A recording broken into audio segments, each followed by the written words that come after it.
Halo, sahabat belajar bersama. Bagaimana kabarnya hari ini? Mudah-mudahan sehat selalu ya. Oke, sudah siap kita belajar hari ini? Ya, karena kita sehat, maka kita mulai belajar hari ini. Kita masih belajar IPS ya. IPS kelas 7 semester ganjil. Ayo, kalian sekarang sedang berada di mana? Mungkin ada yang berada di kamar, ada yang berada di teras rumah, ada yang berada di taman, atau ada yang sedang belajar di dalam kelas. Ya, semua itu kita katakan sebagai ruang yang berada di permukaan bumi. Kalian pasti ada yang tinggal di tepi pantai, ada yang tinggal di daerah pegunungan juga ya. Setiap daerah tersebut memiliki karakteristik yang berbeda satu sama lain. Oke, jika kalian perhatikan perbedaan dengan tempat tinggal kamu saat ini, apa yo perbedaannya? Pasti keadaan alamnya, penduduknya, aktivitasnya, seni budayanya, ya pasti berbeda-beda ya. Meskipun berbeda, kita harus saling menghargai ya, sahabat semua. Oke, sekarang kita materinya adalah mengenai pengertian ruang dan interaksi antar ruang.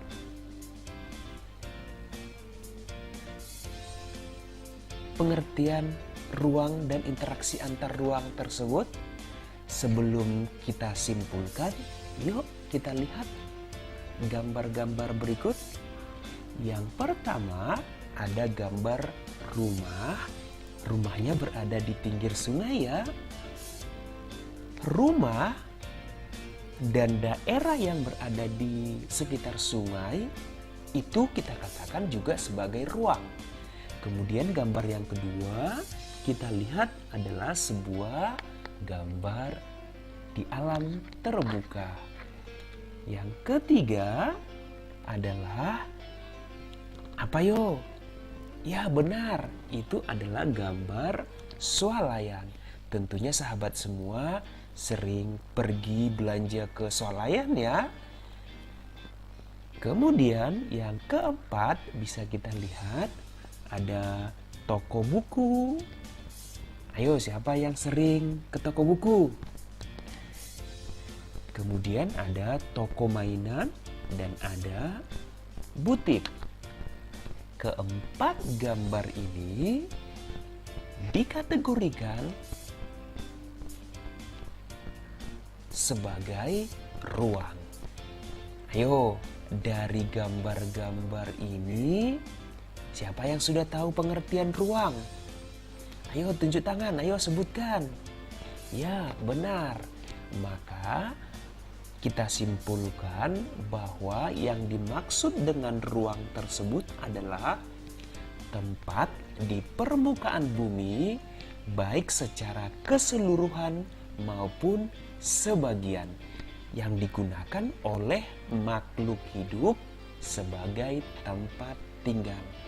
Cukup mudah ya sahabat semua memahami apa itu yang dimaksud dengan ruang. Oke, kita lanjut ya.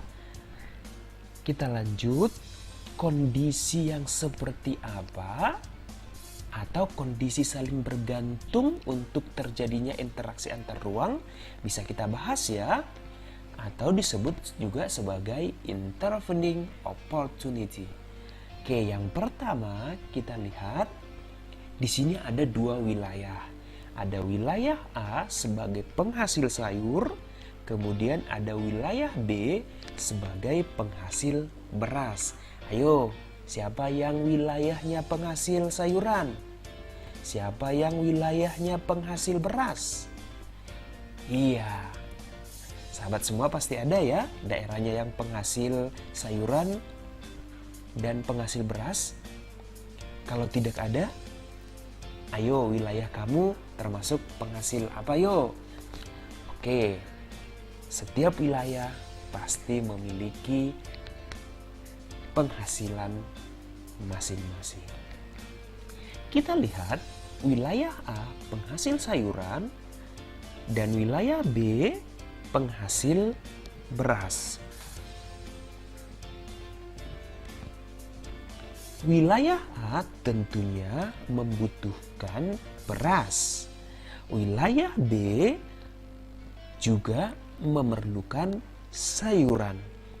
Jika masing-masing memiliki kelebihan atau surplus, maka wilayah A akan melakukan interaksi dengan wilayah B melalui aktivitas perdagangan atau jual beli. Inilah yang dikatakan sebagai saling melengkapi atau complementarity. Jadi wilayah A melengkapi kebutuhannya dengan berinteraksi ke wilayah B. Sebaliknya, wilayah B untuk memenuhi kebutuhan sayuran melakukan interaksi ke wilayah A. Kita lanjut ya. Oke, kondisi saling bergantung yang berikutnya yang kedua adalah bisa kita lihat di sini ada 3 wilayah. Yang pertama, wilayah X itu adalah surplus sayuran namun minus ikan. Wilayah X yang berwarna merah surplus ikan namun minus sayuran. Sedangkan wilayah Z surplus ikan namun minus sayuran. Oke, kita lihat wilayah X biasanya membeli ikan ke wilayah Y. Namun kemudian diketahui wilayah Z juga penghasil ikan.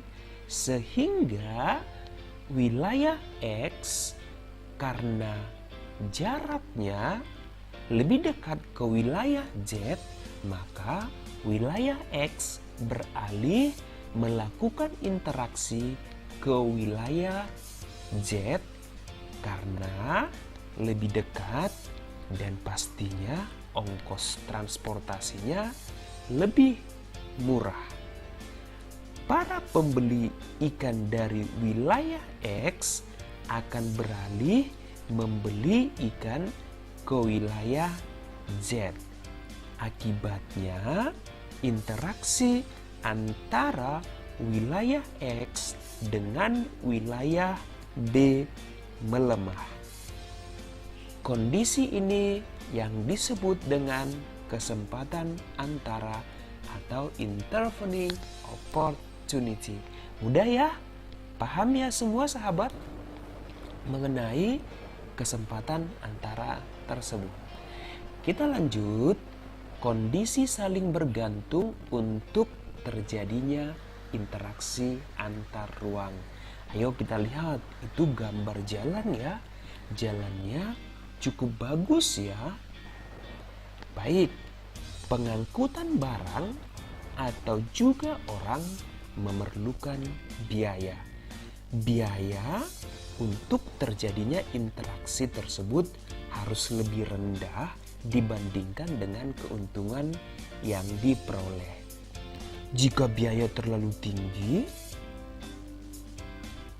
dibandingkan dengan keuntungannya, maka interaksi antar ruang sulit atau kemungkinan bisa tidak terjadi.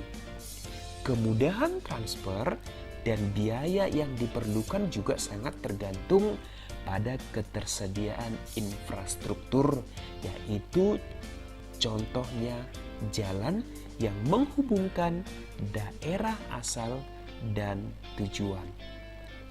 Jalan yang rusak dan sulit untuk dicapai akan mengurangi kemungkinan terjadinya interaksi ya sahabat. Bisa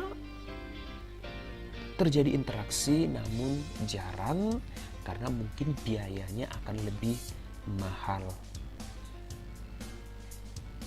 Sebagai contoh, seseorang akan menjual hasil buminya ke wilayah A karena jalannya lebih bagus.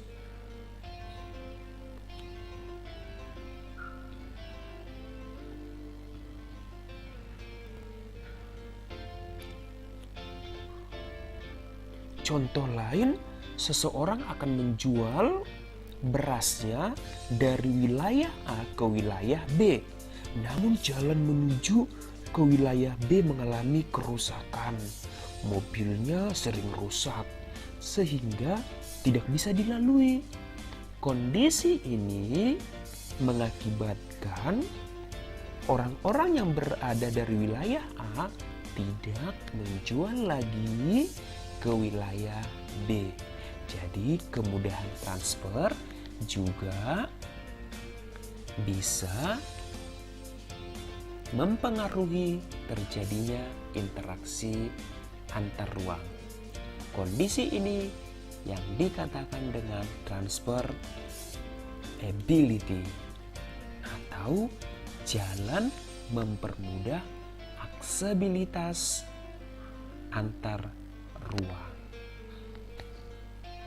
Oke, demikian ya sahabat mengenai kondisi saling bergantung yang diperlukan untuk terjadinya interaksi keruangan tersebut. Cukup mudah ya memahaminya. Oke, sampai di sini materi kita mengenai ruang dan interaksi antar ruangan.